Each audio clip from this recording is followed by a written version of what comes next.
All right, welcome back to the channel, guys. This is Make It Make Sense. I'm your host, Bottles and Beers.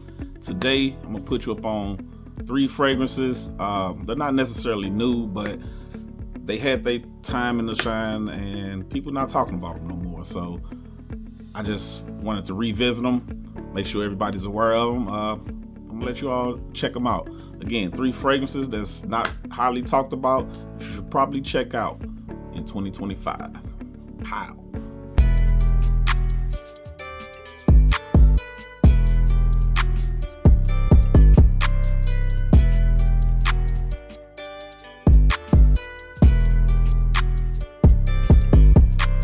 All right, first up on the list is from one of my favorite houses.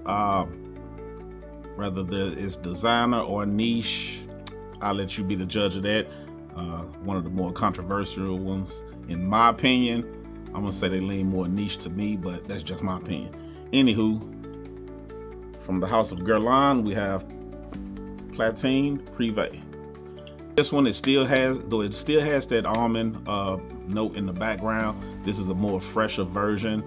It also has some neroli, some bergamot, I believe, and grapefruit. There's some other notes with this, but the opening to this is one of the best fragrances you can get your nose on, especially in the summer or springtime. In all honesty though, I just wore this maybe a week ago and it was freezing cold here, but you know, I'm starting to wear my fragrances more and more any season. I don't have time to be separating them. It is what it is. But again, the opening into this is done wonderful. Now, I do have to say the dry down on this one, I'm not too much of a fan of. Everyone that I've asked, you know, how do it come off to them, they still love it. I get compliments all day when wearing this one, even though the dry down to me is kind of unpleasant. Why is it unpleasant? It's the musk in this. I know it's vetiver and musk at the base of this, but this musk in particular, how can I put it? I don't know if you're familiar with Original Musk. I forgot by who, but it's called Original Musk. It has more like a urinal type of smell to it. I know that sounds crazy, but it is a tad bit animalistic. It's something about it. It has a urinal type of smell to me, and I can't really get with. Sometimes I can ignore it, sometimes I can't. It kind of varies, so that's why I haven't wore it as much. I've probably wore this maybe 3 or 4 times. Again, that's just to my nose as far as the dry down. As far as the public, in the public eye, they seem to like it. So I don't know, probably give it a test. Or I might like to try this one from the house of Guerlain, Ideal Platine Privé. All right, next up we have from the house of Jacques Fath, we have Velours, Boise.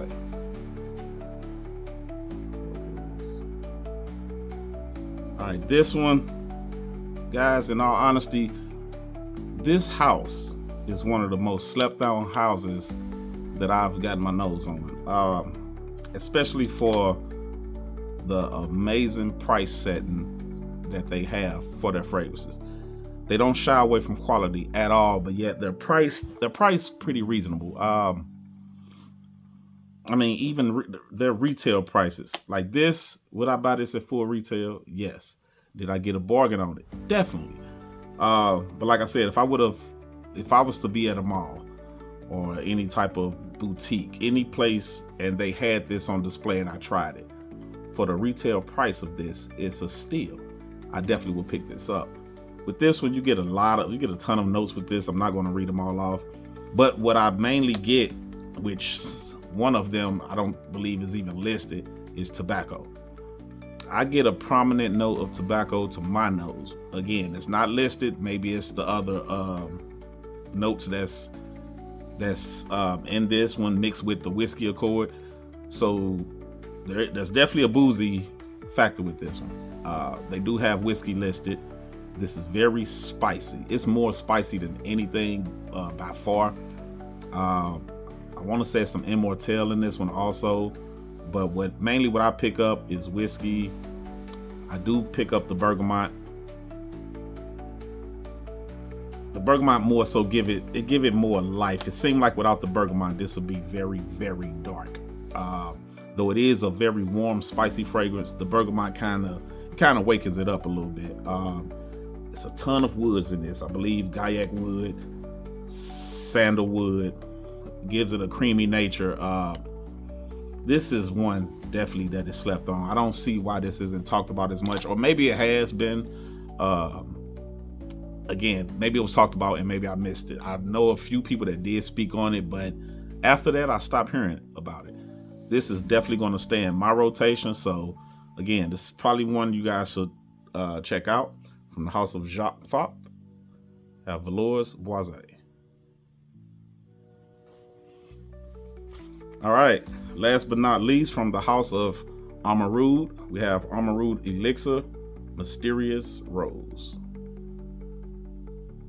All right, so for all my rose lovers out there, this is one you definitely need to get your nose on.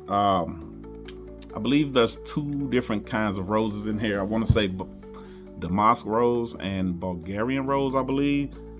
So this one is very creamy, milky. There is a sharpness to this.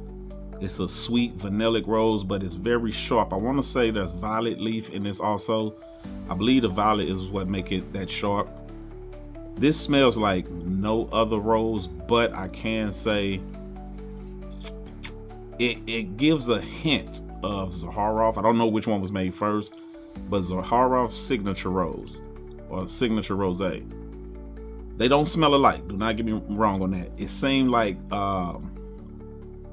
this is leaning towards more of that field, but with a sharp brightness to it from the violet leaf. Again, there's Tahitian vanilla, I believe, that's in this. It's multiple woods, but aside of everything else, this is one you definitely need to get your nose on. In fact, except for a couple sprays, can't go wrong with that. Yeah, this does it. It's very ozonic, very airy. It's powerful, but not too strong. It don't lean feminine or masculine. This one is straight down the middle. If you like rose fragrances, I know a lot of fellas kind of weary with wearing a rose fragrance, and I'm not mad at that. I think that's once your nose get more matured with dealing with different scents, you become more acceptable to it and actually probably start preferring it. But again, I'm not going to get into all that. This by far is a rose that I would say, if you want someone to get into rose fragrances, this is one that I think would do the trick.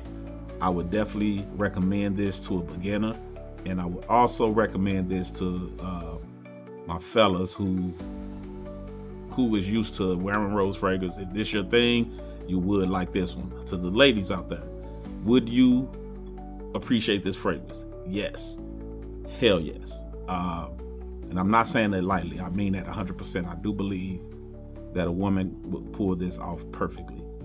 It wouldn't shock me if it was meant for women. Who knows? But again, from the house of Amouroud, you have Amouroud Elixir, Mysterious Rose. All right. I hope you enjoyed this content. I am going to ask for a favor. Right on the right side of your phone, there's a like button. There's a thumbs up. Go ahead and smash that like button for me so we can get this video in the rotation. And I've been gone for a while, but I do plan on putting out more and more content and stick around. I'm going to try to be more consistent and, put you guys onto some more fragrances for 2025. With that being said, I appreciate your time, and we'll see you next time on Make It Make Sense with Bottles and Beers. Pie.